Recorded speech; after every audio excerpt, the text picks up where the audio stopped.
ಇಷ್ಟೊಂದು ಟ್ರಾಫಿಕ್ ಎಲ್ಲಿತ್ತು ಮತ್ತು ನಾನು ಮಾರ್ನಿಂಗ್ ಇಷ್ಟು ಟ್ರಾಫಿಕಲ್ಲಿ ಯಾಕೆ ಸಿಕ್ಕಾಕೊಂಡೆ ಮತ್ತು ನಾನು ಆಫೀಸಿಗೆ ಹೇಗೆ ಹೋದೆ, ಇವ್ರು ಯಾರು ಮತ್ತು ನಾನು ಯಾರಿಗೆ ಮೆಹಂದಿ ಹಾಕಿದ್ದೀನಿ ಅಂತ ಬನ್ನಿ ಹೇಳ್ತೀನಿ.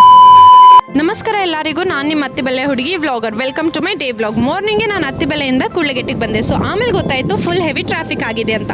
ಸೊ ಡೈರೆಕ್ಟ್ ನಾನು ತಗೊಂಡಿದ್ದು ಮೆಟ್ರೋ. ಸೊ ಮೆಟ್ರೋ ಬರೋ ಎಷ್ಟೊತ್ತಿಗಿನ್ನ 10 ಮಿನಿಟ್ಸ್ ಇತ್ತು. ಫೈನಲಿ ಮೆಟ್ರೋ ಬಂತು, ನಾನು ಡೈರೆಕ್ಟ್ ಕೂಡ್ಲಿಗೆಟ್ಟಿಗೆ ಬಂದೆ. ಸೊ ಇವಾಗ ಮೆಟ್ರೋ ಟಿಕೆಟ್ಸ್ ಎಲ್ಲ ಚೇಂಜ್ ಮಾಡಿದ್ದು. ಫಸ್ಟ್ ನಾವು ಮೆಟ್ರೋ ಟಿಕೆಟ್ಸ್ ಎಲ್ಲ ತಗೊಳ್ಳೋವಾಗ ಬೇರೆ ಥರ ಇತ್ತು. ಸೊ ಇವಾಗ ಬ್ಲ್ಯಾಕ್ ಕಲರ್ ಮಾಡಿದ್ದಾರೆ. ಸೊ ಫೈನಲಿ ನಾನು ಕೂಡ್ಲಿಗೆಟ್ಟಿಗೆ ಬಂದೆ. ನಾರ್ಮಲ್ ನನ್ನ ಪಾದಯಾತ್ರನ ಸ್ಟಾರ್ಟ್ ಮಾಡಿ ಆಫೀಸಿಗೆ ರೀಚ್ ಆದೆ. ಬೇಕಾಗಿರೋ ಟೈಮಲ್ಲಿ ಆಟೋ ಕೂಡ ಸಿಕ್ಕಿರಲಿಲ್ಲ ನನಗೆ. ಸೊ ಫೈನಲಿ ನಾನು ಆಫೀಸಿಗೆ ಬಂದೆ. ಸೊ ಆಫೀಸಿಗೆ ಬಂದು ಇರೋವಂಥ ಕೆಲಸ ಎಲ್ಲ ಮಾಡಿ ಮುಗಿಸ್ಕೊಂಡು ನಮ್ಮ ಆಫೀಸಲ್ಲಿ ಫ್ರೀ ಐ ಚೆಕಪ್ ಕ್ಯಾಂಪ್ ಇಕ್ಕಿದ್ರು.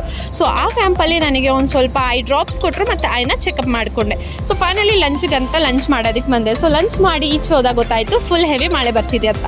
ಬ್ಯಾಂಗ್ಳೂರಲ್ಲಿ ಮಳೆ ಮತ್ತು ಟ್ರಾಫಿಕ್ ಯಾವಾಗ ಹೇಗಾಗುತ್ತೆ ಅಂತ ಹೇಳೋದಕ್ಕೆ ಆಗಲ್ಲ. ಸೊ ಫೈನಲಿ ನಾನು ಕೂಡ್ಲಿಗೆಟ್ಟಿಂದ ಅತ್ತಿಬೆಲೆಗೆ ಅಂತ ಬಸ್ ಹತ್ತದೆ. ಸೊ ಬಸ್ ಹತ್ತಿ ಡೈರೆಕ್ಟ್ ನಾನು ಅತ್ತಿಬೆಲೆಗೆ ಬಂದೆ. ಅತ್ತಿಬೆಲೆಗೆ ಬಂದುಬಿಟ್ಟು ಮಸಾಲೆ ಪುರಿ ತಿನ್ನಬೇಕಿತ್ತು ಅಂತ ಮಸಾಲೆ ಪುರಿ ಅಂಗಡಿಯಲ್ಲಿ ಹೋಗ್ಬಿಟ್ಟು ಸ್ನ್ಯಾಕ್ಸ್ ಎಲ್ಲ ತಿನ್ಕೊಂಡು ನನಗೊಂದು ಮೆಹಂದಿ ಆರ್ಡರ್ ಇತ್ತು. ಸೊ ಆ ಮೆಹಂದಿ ಆರ್ಡ್ರನ್ನ ಕಂಪ್ಲೀಟ್ ಮಾಡ್ಕೊಂಡು ಬಂದೆ. ಸೊ ನಿಮಗೆಲ್ಲ ಈ ಮೆಹಂದಿ ಡಿಸೈನ್ ಹೇಗೆ ಅನಿಸುತ್ತೆ ಅಂತ ಕಮೆಂಟ್ ಮಾಡ್ಬಿಟ್ಟು ಹೇಳಿ. ಇದು ಬಂದುಬಿಟ್ಟು ನನ್ನ ಡೇ ವ್ಲಾಗು. ನಿಮಗೆಲ್ಲ ಈ ವ್ಲಾಗ್ ಇಷ್ಟ ಆಗಿದ್ರೆ ಲೈಕ್ ಮಾಡಿ, ಶೇರ್ ಮಾಡಿ, ಫಾಲೋ ಮಾಡಿ. ಅತ್ತಿಬೆಲೆ ಹುಡುಗಿ ವ್ಲಾಗರ್.